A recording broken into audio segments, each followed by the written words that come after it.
Take two with Ethan Carmer. We were in a place where I wasn't sure if the background music was going to be there or not, so we came into this place here. We're at Fingerlakes Mall, by the way, for Fingerlakes Speedworld. Rob Goodell set this up today.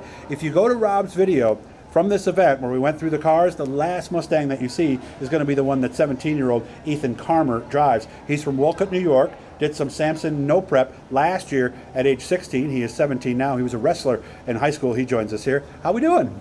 Good. Having fun? Like having your car in the show? And if so, what do we like about bringing it down here?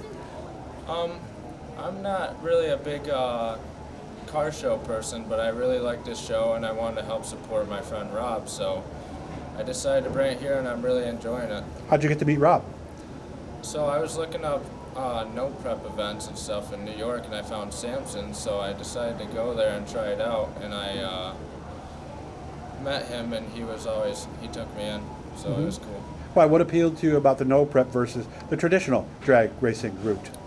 I like it because it's a lot more sketchier and it's harder to get your car set up to do it. So I just didn't like the traditional way of drag racing where they make the same pass every time. So I thought that was cool. I guess I figured with the stuff they put down at the drag strips that would change over the course of an event, but it really doesn't?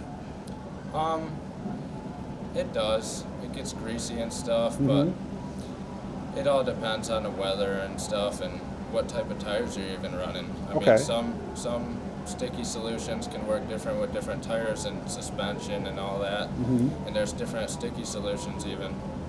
Okay. And you tell me that when you do a burnout, there's actually something you will put on the tire so that it will grab a little bit more on the next pass? Yes. So basically you pour your prep down in front and then you do a burnout on it and it makes the surface sticky, but that's all we got. Okay. Compared to like a actual track where they got sticky all the way down, it's we don't got anything on the surface except for that little burnout of sticky patch. Okay. You mentioned it's changeable. I can't remember the word you used. Sketchy, I think was the word you used. So let's say it's a cool day. Maybe it's like today. Maybe it's like 50 degrees, and you're making that first pass. Is that the least grip you're going to feel all day? Yeah, most likely. I mean, different tracks, it depends, but yeah, that's going to be the least.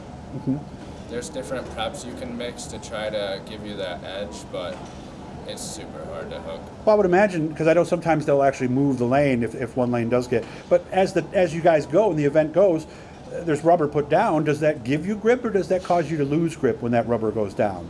It gives you grip, but then later in the day when it gets stickier, the higher horsepower cars get faster and it's harder to compete with them, so that's why they're trying to make classes and stuff for people, smaller guys to compete.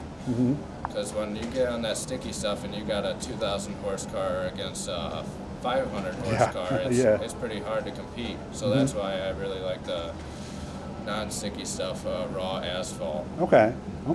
Did you ever do any traditional drag racing, or has all of your stuff been no prep?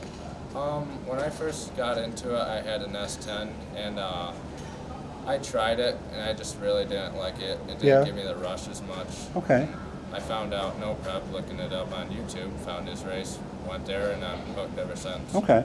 Tell me there's a big change on your car under the hood this year. Yeah, I got nitrous on it, and then I had it on last year, but it didn't work because my throttle cable was stretching, and I didn't know the whole time, so it wasn't hitting my nitrous switch activating.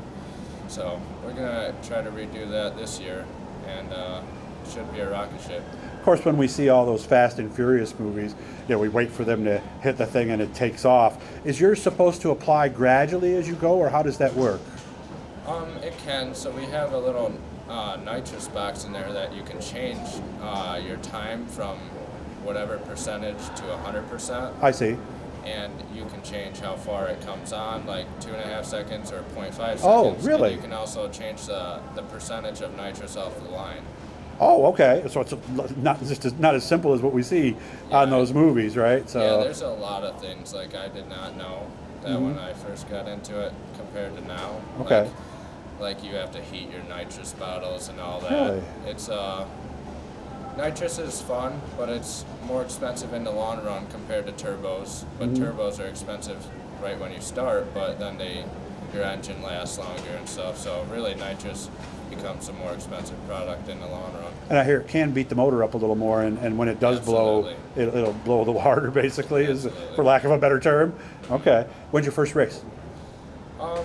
It's towards the end of April. I think it's April 20th something down in Skyview at Rob's race. Okay. And I don't quite know where it is, but Yeah, a lot of you have been there because it was Skyview Raceway for a while, and of course, if you look up Rob from, let me think, it was about 2 months ago, he and current promoter Pat Schrader will tell you a little bit about how that brought that place back, and from what I understand, they've done a great job down there. So everything's good away from all this. You're 17-year-old, you graduating this year? yeah. Got some work lined up, or what are you doing? I think I'm gonna become a mechanic. I'm already doing interns right now, Okay. and I really enjoy that. So I go to WTCC BOCES Okay. as a auto mechanic, and I really enjoy it.